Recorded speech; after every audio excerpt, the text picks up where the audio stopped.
guys, welcome to the second episode of the F2C pod. So we saw your likes, we saw your comments, and if you've not watched our previous episode, please go back and watch it. You need to watch it. It's a must. So today we'll be introducing familiar faces to some. If you don't know them today. Hi guys, yeah, it's me again. Pleased to be here once again to talk about all of those dicey topics. And my name is Amina Bint Muhammad, and I am an international facilitator with Nguvu Collective, and I am also a researcher, an international researcher with Partnership for Economic Policy, that's PEP, and I am the team lead for Connected Hands for Family Health and Empowerment Initiative. But for the sake of this, I am and always an advocate for women's rights in terms of their body, their sexual health, you just name it, anything that has to do with the woman and the girl child present. Hi everyone, my name is Elizabeth Obangegakan, and I am a public health practitioner, and I advocate for the sexual and reproductive health rights of women and girls. So at our last episode, we spoke about consent and choices. So today, we'll be talking about cultural and social barrier. We'll be talking about religion, we'll be talking about culture, we'll be talking about myths, we'll talk about misconception, name them. So today, we know that there's so many misconceptions that comes in when we talk about women reproductive rights. So today, we're going to be clearing those misconceptions, and we'll be stating the facts. We'll be giving the facts. So we want Elizabeth. We know that you know those conk ones that people really need to clear them. It needs to be cleared. So yes. So the number one misconception that I would talk about is that safe abortion causes infertility. So recently I was doing a Vox Pop, audio, not audio visual, and I was speaking to this woman, and I asked her what she thought about abortion, and she spoke about how it was very dangerous, women die, and all of those things. And then I told her, I said, do you know that safe abortion is 14 times safer than childbirth? And she paused because she does not know any of these statistics, and she was very shocked. And so you see that these misconceptions from Nollywood, from every Nollywood, we are coming to that. I blame Nollywood. We are coming to because that. In a Nollywood movie, what you see is the woman will be walking on the road, she will be limping, and then blood will be rolling down her thighs, and then she will now faint. And that is the exact picture they paste in all their movies. Exactly. When it comes to So you see that a lot of people just believe these things. However, the cause for death and complications is really the unsafe part of it. In my secondary school, I did come and I heard students talking about how previously they used to have abortions using iron hangers. So you okay, let me not tell you how to do it. But basically, they would use iron hangers, and they would try to have, abortions and all of that. I know a story. My mom told me a story of one of the people in her age grades. So my mom is in her 60s, so it's not a today something. And she had an abortion, and she had sepsis. They refused to treat her in the hospital. It was a lot, but she almost died. Not because of anything, but because of the unsafe part of it. If women are having these procedures in hospitals, they are very safe, and women are properly taken care of. I wrote a story on Medium. It's a true life story about a girl who died from procuring unsafe abortion. What happened? She had hemorrhage. Now, in proper abortion services, we have pre-counseling, abortion itself, and post-counseling. Now, in the pre-counseling and the post-counseling, they would let you know that if your pad is filled with blood for a certain a certain amount of blood for a certain amount of hours, it's a bad sign, and you should go to the hospital. But if you're going for these, with the whole stigma around it, you would say, oh, I don't know what is happening, but let me just sleep by the grace of God. Please, God, don't let me die. But if you knew that what is happening is that I am hemorrhaging, so I should go to the hospital, you would have gone to the hospital, you would have been prescribed the proper drugs, and you would not die. But a lot of children, and this is the thing, young girls, they die from this. There was a story of a girl, she was raped, 13 years. She was raped, nobody agreed that she was raped. She got pregnant, the person who was raping her gave her money. She went to procure unsafe abortion. She was hemorrhaging, she did not know, she slept. She died from loss of blood, too much loss of blood. So a lot of people, there was even another story. A girl, she went ahead to have an abortion, and her roommate was saying, you will go to hell, you will go to hell. And that's not helpful. At all. She was hemorrhaging. You are saying you will go to hell. Are you not a mad person? She's the custodian of hell. I do understand. So a lot of people don't even know what to do. They are not told what to do. They are not being, there's no proper education when we talk about. Okay, I should stop. Okay. There is no proper education when we talk about accurate information, misinformation. Nothing is happening, and these women continue to die. Now, the last one before Amina speaks, let me bust your brain. There was this time. This lady, she was having complications due to unsafe abortion. I think she underwent a D&C, which is a wrong procedure. The WHO does not allow D&Cs because they are not as safe as D&Es. Yeah. Okay, so this lady, her intestines were literally hanging out of her vagina. And someone asked her, so do you think that the government should legalize abortion? And she said no. Do you understand? Now, you bust my brain. Yes, to show you that this woman does not understand that the reason why your intestines are hanging out of you is not because you had an abortion, it's because you had an unsafe abortion. It's because the government is not letting you have proper medical services by trained personnel. She does not know these things. So in her head, when she's asked, do you think the government should legalize abortion, she's thinking, do you think the government should legalize what is making my intestines hang out? And so she said no, because you have to look at the perspective. And that is the thing, people are not being given proper information, right information, accurate information to make their choices. And lastly, they try to make it seem like when you say the government should legalize abortion, you are saying everybody should go and be having mass abortion. Let us go and be having. No, that's not what we are saying. We are saying that for people who choose these things, they should have the opportunity and they should have the choices of going through with it in a safe, proper medical environment. That's what we are saying. We are not saying everybody should be hopping about. Let's go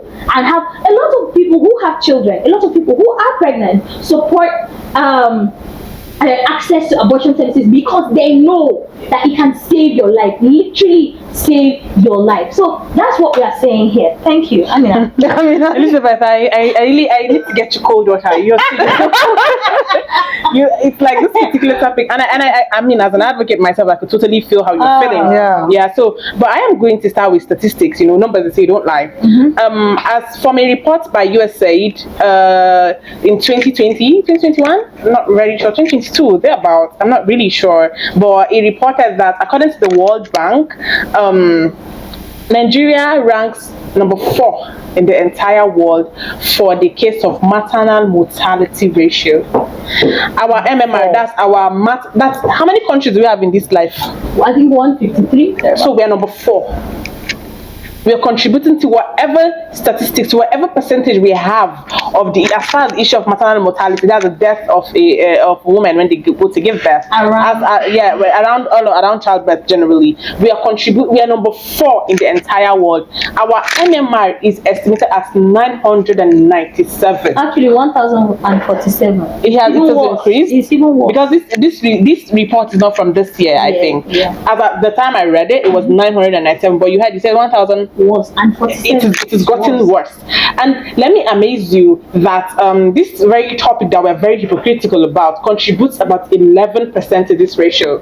That's our 997. 11%. They listed a couple of factors that actually led us to own this position with our full chest. But part of it, they said issues related to sexual reproductive health contribute 11%. You might just sit down and be like, just 11%, but just look at 11% of over 1,000. So let me just add to her figures. So her figure says 997 so that is per 100,000 live births. The country with the least MMR is 3 deaths per 100,000. So just to show the gap, do you understand? This is the least and this is Nigeria. So continually, I think from the statistics from this year, it was reported that I think it was 200 of 1,000 women die from maternal related issues. That's our maternal mortality ratio. I think it's just equivalent to every time a plane leaves 20 planes. 20 planes actually having to crash every day. That's the equivalent to the number of women we lose to complications around childbirth and all of that. Now, I like to say that we're very hypocritical when it comes to the issue of safe abortion and unsafe abortion, right? What we see play typically are issues of unsafe abortions. Yeah. What we see play typically are issues of unsafe abortion. Even when they talk about Nollywood, the way they show that she died, it goes to show, it buttresses the point that these are unsafe abortions. Yeah. Because we are in a country where safe abortions are not legal, which means you cannot go to the hospital and tell the doctor that, really, I want to terminate pregnancy. You have to go and find one quack somewhere that's going to run it for you. And that makes it unsafe. Yeah. Unsafe because they do not follow the proper procedures. And they are not able to follow the proper procedures because most of them are not even informed about the proper procedures.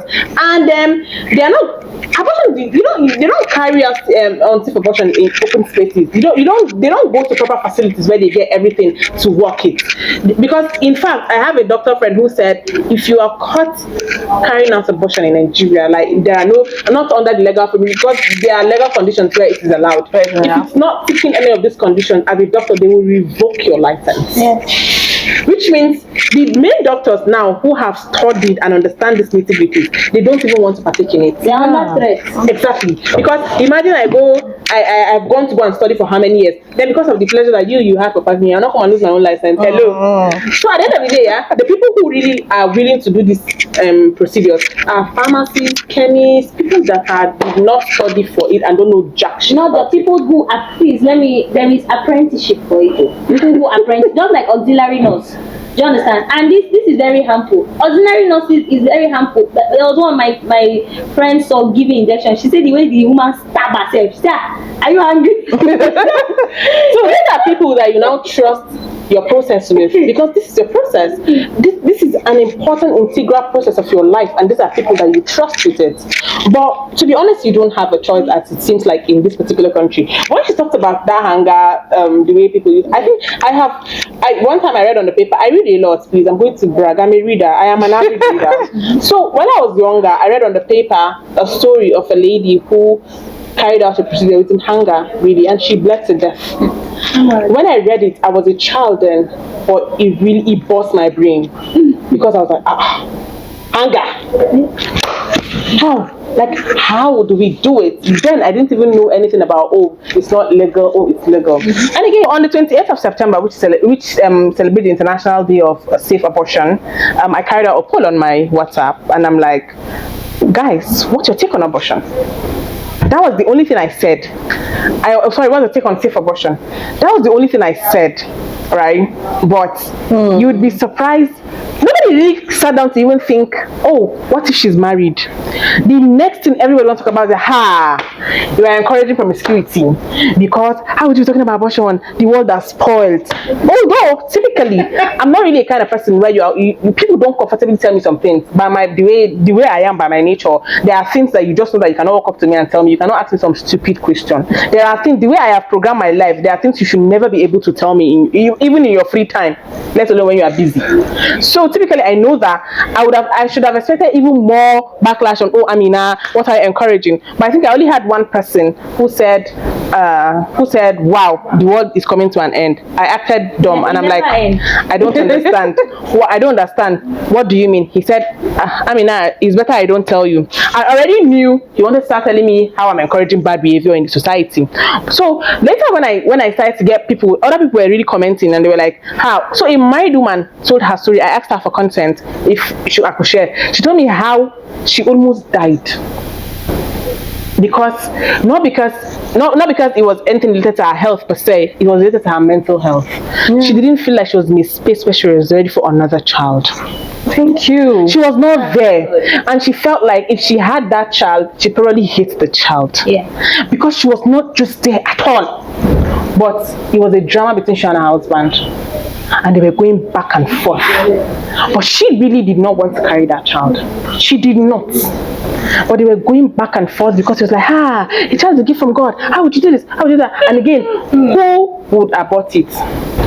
That's another. Even we are married or not married, see, it's the same umbrella, it's the same shaggy all of us are saying. Yeah. Who would abort it? Because it's not threatening her life, it's not threatening her health. Threatening her life. Oh. It's I mean, but the doctors, nothing that the doctors can point out. Yeah. The doctors cannot check into her uterus and be like, if you take this child, it's ectopic, it's this. There was nothing really to point out as far as the medical practitioner is concerned. But it was her struggle, her personal struggle, which meant under Nigerian laws, which does not make it legal. It does not give her an audacity to actually carry out safe abortion. Yeah. It's not reason enough. Really. And you know what's funny, yeah? People who make these laws, if you go to the legislature, the executive, do name them the 3 tiers of government, most of them are occupied by men who, by the way, do not have uteruses. I mean, look at that. But just look at God. They can access it, and that's people that have no uteruses. The laws are for the poor. People have no uterus are sitting down to preside over uterus matters. And not for any reason, but just to be seen as morally upright. Exactly. What has your morality got to do? Because what you see as moral is always different from what I see as moral. True. You know? So we forget that. We now to that point, yeah. So you realize that really, when it comes to this whole safe abortion talk, it's normally for the poor. Like myself and one of my colleagues were talking the other day. We said in this country now they have weaponized poverty. Yeah. Now they have used poverty as a weapon that they are fashioned against all of us. Bam. They are now using it to let us see shaggy. Because truly, if you have your money and you are it in this town, trust me, you can go to the best hospitals and have a safe abortion with your full chest. You know, you see, they even show it in Nigeria with family doctor. Oh, doctor. Thank you. My daughter has it follow you family way. He will follow you home. For family way. He will follow you home to make that happen. Yeah. But now me and you now that are now hustling for our daily 2K, you get. And when you we do not get to do this. Yeah. Elizabeth, I did not interrupt you when you were talking. Sorry. They will not interrupt you.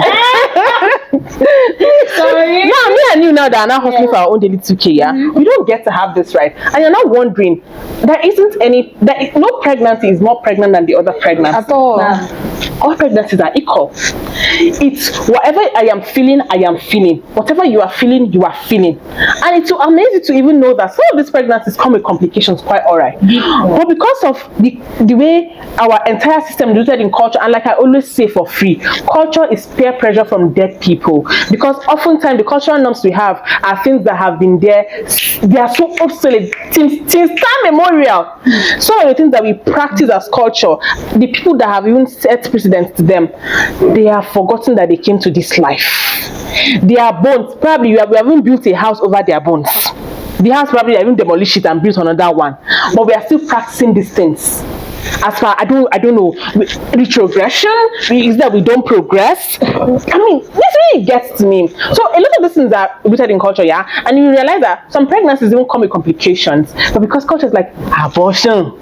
The name alone. Nobody wants to know, is this safe, is it unsafe? Ha! You want to kill a child? Hello. So I should try to kill me. Not even. So the child should kill me. It's like there are phases to this thing. There is zygote, there is embryo, there is. So you understand? to that, sorry, I want to say Azibike, but let me not brag. Yeah. So yeah, even let's get to religion. Yeah, my religion is, I'm a Muslim, and there are really, like you said, like there are phases. So the way it describes it in the Quran, how a child is formed, there are 40 days interval. The first 40 days basically just clot of blood. Yeah, it's just clot of blood. There's no life in there. There isn't life in there. I think it's about 120 days finally before life is put into the fetus. Yeah. That's when finally there's a life, and then there's a child breathing. Even in the frozen, you know, you can freeze an embryo, you can freeze a baby. Yeah, exactly. But do you know, because of the way culture is wired, yeah, when you want to even bring this argument and say, it's not a life, it's only 100. Do you know what is 120 days? That's 4 weeks. Sorry, my math is terrible. That's 4 months. Thank you. That's about 4 months. So you're trying to tell me, me self ganga for my own sake, at 4 months I shouldn't be aspiring to terminate a pregnancy, really, because it's not even through the safe processes. Doctors will really advise you that when it gets to this, A lot of pregnancies is in the first trimester. Exactly. Yeah. It's usually the first trimester that people figure I'm like, oh my baba, I don't think I can really keep this, which means there really isn't life there. So I don't even know why we're discussing this, why we're arguing about this. And religion is clear. Like I mentioned earlier, when there is any kind of debate between culture and religion is always what we follow. That is how it should be normally. But trust my people, as far as it does not cater to their whims, they will impose culture on you, twist it, turn it, whine it, and make it look like sound like religion, but really it isn't. And this is what I call the highest grade of hypocrisy. And oftentimes people pointing fingers and telling you, oh, do not do this, oh, this is terrible. When it happens to them, there's radio I was about silence. to come to that. There was one time I was talking about safe abortion in my class group. They almost finished me. So one time she had a pregnancy scare. If you're watching this, I'm sorry, but she called me and she said, oh, my mother will kill me, I can't keep this. I said, you will not even stick out your neck. Even 1 second. Immediately the uncle, my guy was like, my mother will kill me. And you know one thing I didn't also mention is the fact that oftentimes people say, oh, when you legalize safe abortion, you are encouraging promiscuity, people will be having sex. Let's be honest, sex is not something people have in the middle of the road. Sex is something that people have hidden. You legalize it, you don't legalize it, you make it safe, you don't make it safe. People are having sex day in, day out. In fact, I went on Google the other day and I checked that they said Nigeria ranks number 10 in the world in the place where you get the best sex. That's number 10. Then for porn, Baba. Number 10. It means if you're looking for pleasure, Nigeria is number 10. In fact, South Africans lately have been taken on Twitter to actually come to say that Nigerian men are amazing people. They were even doing in fact, there is a whole song for Nigerian men, which means in this country that we're practicing full-blown hypocrisy. Yes, it is going on. But because nobody comes on the street to actually say this thing, but it happened, and so does the unsafe abortion. So, and let me tell you some of the repercussions of these things that we indirectly encourage. That is when you have cases of death. Our young girls are dying, but because the thing with Nigeria is when something is not legal, we don't even want to pay attention to it. So you don't even find the statistics for the number of deaths that we have for unsafe abortion, because first and foremost they are unsafe, so they are not even registered. But trust me, if you have conversations with people whom carry out these procedures, these quacks now, if they tell you the number of people that they have lost, maybe probably they are high one of these days and you just tickle them small and they start to talk how they have lost girls to some of these unsafe procedures, you'd be amazed. While I was in the university, I knew a lady then that took in, confirmed, like really she took in, it's not pregnancy scare, and she met this guy who is her friend, and I think first he gave her some pills, and to start with, please, before I even reach there, we don't talk a lot about contraceptive, because I feel like if there are stages to this thing. If you say you want to talk about sex education, there's a problem, but if you talk about sex education, we will not even be talking about abortion. If we allow sex education, let people know that these are your options. You can do contraceptives. There are no issues for you can God. So contraceptive too. So contraceptive actually it goes a long way to actually cater to all of these things. It helps a lot. No, I know. We don't know how much, because some people feel. I just said that because some people feel that when somebody is in need of abortion care, it means that the person was careless or the person was not using contraceptive. But sometimes you did use contraceptive, but you're still most contraceptives are actually not 100% really. But let me tell you the contraceptive that she was using then. She was using ampiclox. Please let me remind you today. Let me remind you today that spermatozoa is not a bacteria. And ampiclox is an antibacterial. So for the love of God, there is nothing joining it. In fact, so that time when I met her and she was telling me that she's not in a period anymore, I'm like, are you sexually active? And she said, oh yeah, but she takes ampiclox. And I told her that and she said, and I'm like, ampiclox doesn't work. She's like, but she has been taking ampiclox for years now. I'm like, the only reason why I'm not taking in is either because you are infertile or the other guy is shooting blanks. If not, by now, belle for don't show for you, because ampiclox does not do it. And true to my words, that month she was actually pregnant. And that one she was actually Like, pregnant. who would give them the idea? Guy, I'm really amazed. And that one she was pregnant, yeah. Yes. And that was when she met one quack. He gave her some tabs. She bled the first day, but then the bleeding didn't come again, and she was worried. And she went back. He gave her another tab again. She came. She bled a little again. Then she went back and injected her, as in the concussion that girl really ingested. Before that pregnancy finally terminated, it was a lot. I couldn't. One night she came to my house, which I completely regret because she disturbed my sleep. She came to my house and she couldn't sleep and she was crying. She was bleeding. I was so scared to my bones. It was late at night. Where would I start from? Car, I don't get machine, bicycle, I don't get anything. I was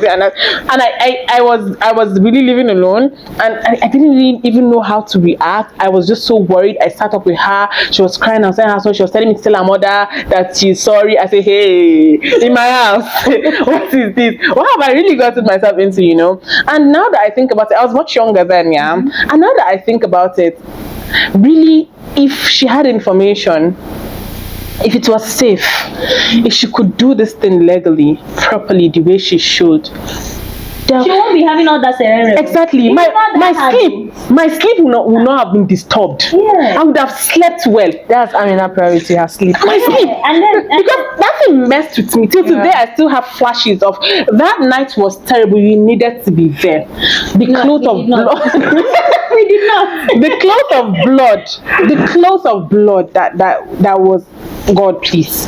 She was changing pads steady. I was so scared. She was hemorrhaging. And I was so exactly because of stigma. In the north, up north, you want to carry your aborted self to up north, to a clinic in up north, and say that. And so that's the funny thing. So there's no difference between an induced abortion and a miscarriage. Thank you. There's no difference. You can actually go to the hospital and say I'm having a miscarriage. But a lot of people don't know this. So you breathe that inside your house. Go to the hospital. Again, that buttresses the importance of information. Yeah. Like I always say, information is power, information is key. Because I am really glad that now we're talking about these things and they are open. When we started this movement, when I started, I know it started a long time ago, but when I started, I know these topics were not topics you came out freely to talk about. So till this day, but it's better. What I'm saying is that it gets better by the year. Yeah. See, back in the days, we're not even talking about safe abortion, we're talking about sexual reproductive health and rights. To be honest, I was still in school then. There is nothing that I did not hear that they called me. I heard some story about them, like, I did that. Wow. Very, very juicy. It's juicy. They say, Amina is a lesbian. I say, what? Amina is amazing. Amina is really doing a lot. Amina is awesome. Amina. I heard some stories that my friends were, Amina, I entered bus and they were like, they called your name and they said, I say, me, Amina. And then, okay. But when I heard it, I'm like, wow, okay. So I think for a long time I grew a thick skin as far as, because I knew I'm doing the Lord's work and I'm very proud of it. So I developed a thick skin since really that time. But now, we have occasions where, in fact, in the same northern Nigeria, they invited me one time to talk about sex education at Kebbi State. And Kebbi State is like really corner, like it's one of the really real northern states, and it's really, really rooted in a lot of religion, a lot of culture. So for them to, I was sitting in my house, to invite me, send me an email to say, oh, please come, want you to come, and I mean, that's growth. And that was, I think, January this year. I think the invite came in December last year and I went to January this year. So that's growth. That means our little efforts, the spoons of water, the cups of water, the bowls of water, the plates of water we have been dropping into the ocean is actually really yielding results. And I mean, I'm taking it right back to the importance of information, because I know during my session that day, I asked a question and I was like, if a girl wore tight skirts and a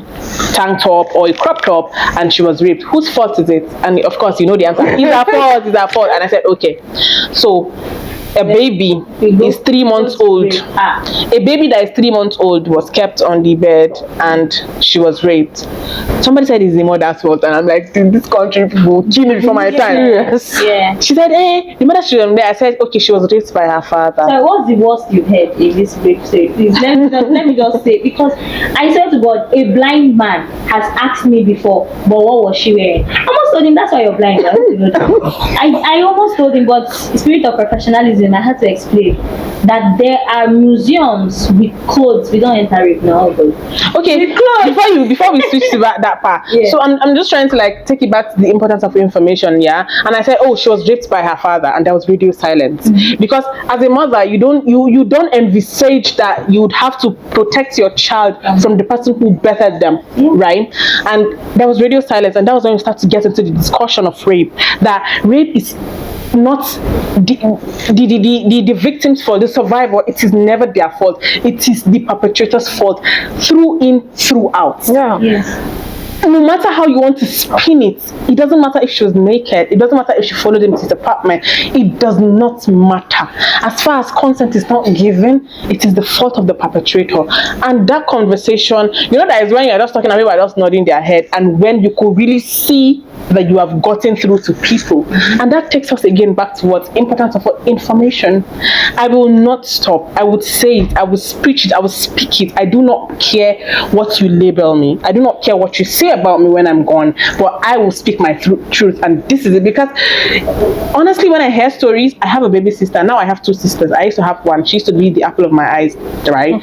And every time I hear the stories in my head, it's spinning, because I'm like, what if this happens to her? I am not always with her. I don't get to protect. Now she's in school. It can happen at any time, because we have had issues of rape actually while I was in university. Children will come back from class, students will come back. A student was come back from class and she was raped, and she ended up committing suicide because of the stigma. And I'm like, and my sister used to go to class at night to go and study, right? And I'm thinking, what if this happens to her? So I will not stop speaking my truth. Really, I will not stop saying it. I'm just trying to tie this right back to the fact that yes, there's a lot of cultural stigmatization. There's a lot of misconception holding us back, but we really just need to keep hammering. Like, we need to keep saying it, speaking it, preaching it. Even if you're preaching to the choir, preach it, because in every preaching there is always one thing that you're still going to learn. You must always learn one new thing. I mean, basically that's So I wanted to ask, we've spoken about Nollywood, we've talked about the media. What way do you think the media can help to pass out the right information about choices, about women's body autonomy, about women's reproductive rights, about safe abortion? By actually researching this thing. Research what you're talking about. Research what the right terminologies to use are. Research how these affect women, or who actually, you need to really know what you're putting out there, not just put out anything. Because for a lot of people, they just put out recycled misconceptions and word it as what is right, what is accurate, but even when it is not, like, that's not the accurate information, and they may or may not know this, but they still put it out there. So we all, as media people, you owe it to your audience to always give them the right information so that you're trustworthy and you're credible. So that is the main thing. You need to be putting out accurate information for people to really see, like, this is what is happening and this is what it means and this is what is ongoing, because that's like the loudest thing, very loud. People watch the news, people watch movies. That's an easy way to pass information. But then when you're purposely putting out wrong information, misinformation, then it's like it's intentional. You're intentionally harming people. You're intentionally causing the deaths of women and girls in the society. So it's very important that as a media professional, whatever you're putting out has to be accurate, and it has to be like right, properly researched information. So that's So I'm gonna start by saying that we should all consider ourselves media people. right? Because Yeah. in this particular fight, in this war that we are online we too, are, so. and the beautiful thing is the social media. It has made it so easy for all of us to actually be journalists, Yeah. to be media people. In fact, if you're an advocate, I'd like to say that you are in the media already, because how do you do your advocacy? I mean, there are different tiers, different sectors of the media. You could choose, you could be doing it online. I mean, we have all that newspapers, you can read them virtually now, and all of that. You don't have to buy hard copy papers. So we need to first and foremost consider, all of us, like, we need to consider ourselves media people and agents of change in this particular war that we are fighting. Because if you have this kind of mindset, that helps you really push out these important narratives. Because at the end of the day, it doesn't matter how professional people want to be, there's always an issue of individuality. Deep in your heart, what are your principles? What do you believe in? You'd invite media people, for example, now to come and cover a thing or two about abortion and other.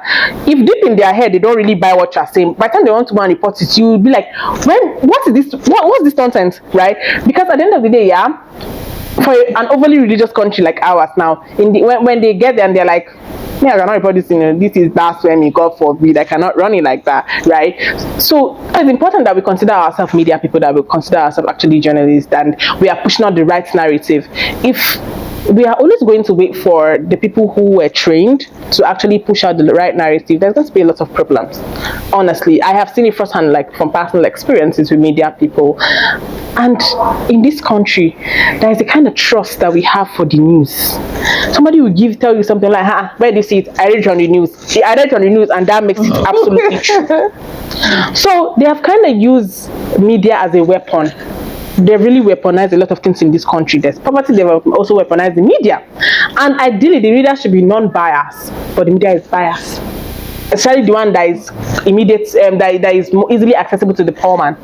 It's very biased, it's controlled, it's streamlined. You don't get the entire truth. You never get the entire truth from the media. So first and foremost, I'm going to tell the media people, Edro, I can bend down. Please be true to yourself, honestly. Because understand that. Be true to us.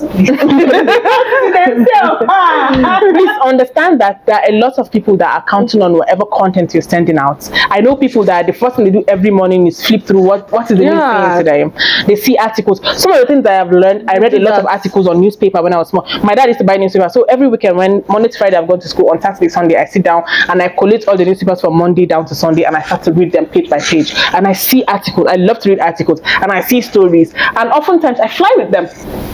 I see stories and they teach a particular lesson, and I'm like, this is the right thing. The newspaper carried it. The newspaper does not carry rubbish. And I fly with this things. And I'm now growing up and I'm seeing that some of the things I actually read and believe were actually nonsense. Real nonsense, and I am pained.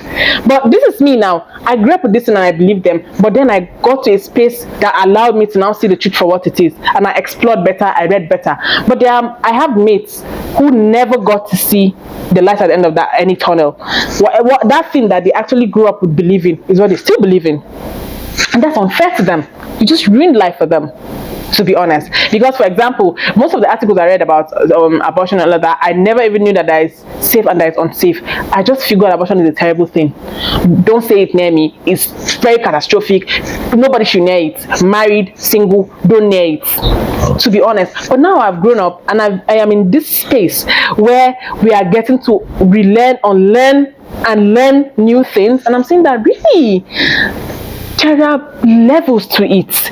It's not as terrible as people paint it. It's not even there. It's exactly, and that is actually, unsafe abortion is terrible. Yes, and that is one thing, and that is only one component of the 10,001 things I have read right girl. Because bro, I used to read. I know at some point my dad stopped me from reading because it's like your own is becoming too much. Because no, to be honest, he said you are learning some bad things and from that book that you are reading. At some point he said no more books. I devoured books when I was small. Like I read them. I had no limit. I read social speeches when I was in primary 6. Social speeches is basically if you're an orator, you deliver speeches, you go to events, you MC. Please ask me what I'm doing with social speeches that are in primary 6. But because they were in my father's library and my father's library was open to all, I read books without limits. I read some really spoiled, terrible books. But last year, what I'm saying is, at the point my dad is like, you know what, no more books. So I've read like 10,001 things, learned 10,001 lessons from each of these things that I have read. So just imagine I am ingesting all this information from the newspaper and they are all terrible, they are all wrong. Imagine what you have done to my life. Have you not spoiled it for me like that? Are you happy? So this is what I'm really telling, like, as media people, you need to consider yourself agents of change, because to be honest, people trust what the media reports. That's why when we're having events, no matter how elaborate, how important that event is, they are always saying members of the press, come, like, because you need people to see that this thing is going on. And one of the easiest way you can get people to trust what is going on is through the media. So if you are holding this kind of weapon in your hands and you are allowing the government, whatever, any particular body to control your narrative, to control what you send out, are you being fair to yourself?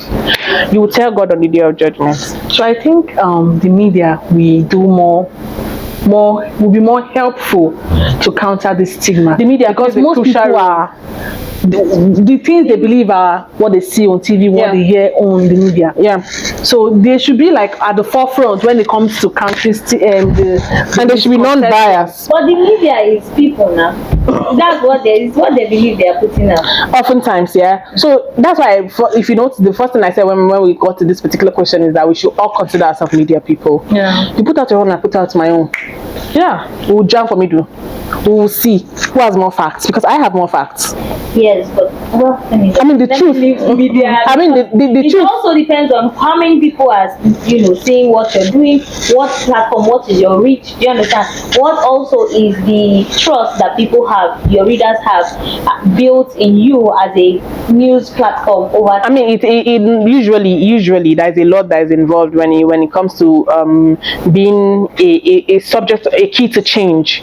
There's a lot you have to put into the consideration. Of course, your credibility. You have to put into consideration how much people trust you, and these things are oftentimes built. They are built over time. I know people are like, I mean, I'm encouraging everybody now.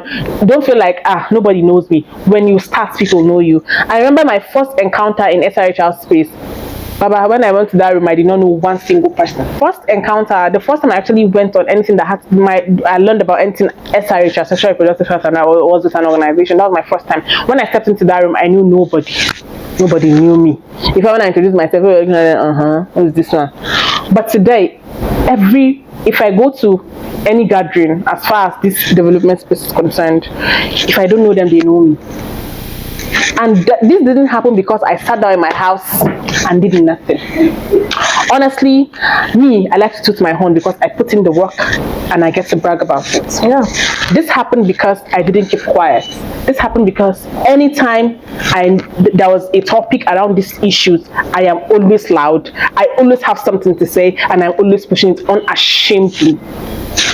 And it meant for me to be able to step into any space and like, are you Amina Bint? I'm like, oh yeah, I see your post on IG. It meant my own quota. I have contributed. I am still contributing, and I am proud of how far I have come. So I don't want anybody feeling like we don't have training as journalists, that we cannot do anything. Nobody knows me. You start somewhere, really. It's very important that we consider ourselves like we are media people. We also have social media handles.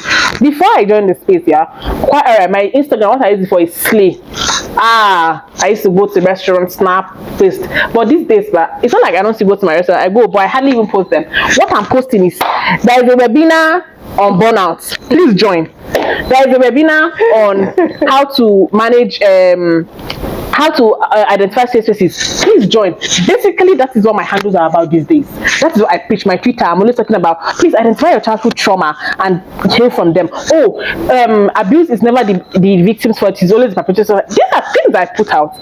And once you say, I mean, that is what comes to people's head, and like, when it comes to this thing, that is who she is. This is my brand, this is my identity, and I am very proud of it. So it takes one particular intentional step and you're there. When I started, I wasn't, in fact, but then when I started, I was just doing it because really I have my own personal story and it was very personal for me. But now I am very proud of how far this has come. So I guess this is just me saying, as far as the media is concerned, when you hear media, people oftentimes just think it's news agencies and all that. You yourself as a person, as a brand, you are in media. if you build credibility over the years, and of course you need to build that, and it takes time, quite right, it takes time, but if you build it over the years, you become a voice, you become an instrument of that desired change, and that is very important. So let's all consider ourselves the media, and let's push out this important, correct, accurate information and narratives that we want to see out there, and over time it infiltrates. I love to say the kind of work we do, what we experience is an infiltration, because you notice that the statistics changes, but not drastically. It's always gradual. Yeah, that is the nature of the work we do. Our effect infiltrates, like it doesn't just push at once. It goes in, it seeps in gradually. We went from a time where we cannot even go to a gathering and talk about SRHR to the fact to a time where we are now even suggesting to our futures that let's put comprehensive sexuality education into our school curriculum. Gradual process, gradual progress. So let's all consider ourselves the media people. And I mean, hello, have you seen us? We are crazy. have you seen Elizabeth? Okay, I even had a friend that I was talking to yesterday, and she shared with me a medical student in her organization, and he was like, that before he used to see abortion as a bad thing. When they talk about abortion, he's always but after learning, unlearning, learning about everything, now he has seen a reason to want to advocate for safe abortion. The way we imagine abortion is not the way it is. It's because of the way the media has. Okay, so in order to counter the misconception, in order to counter the myths, in order to break the barrier, we all need to join hands together. We need to find out the right information. We need to give out the right information to the public. The media needs to do their work, advocate. We as an individual too, we need to pass out the right information. We need to research properly. Please, if you have any comments, if you have any question, drop it on our comment section and we will reply you ASAP. And you can send a DM too. You can send a DM too, okay? So I'll be dropping their handles in case you want to drop a personal question to them. So see you on our next section. Bye. Bye.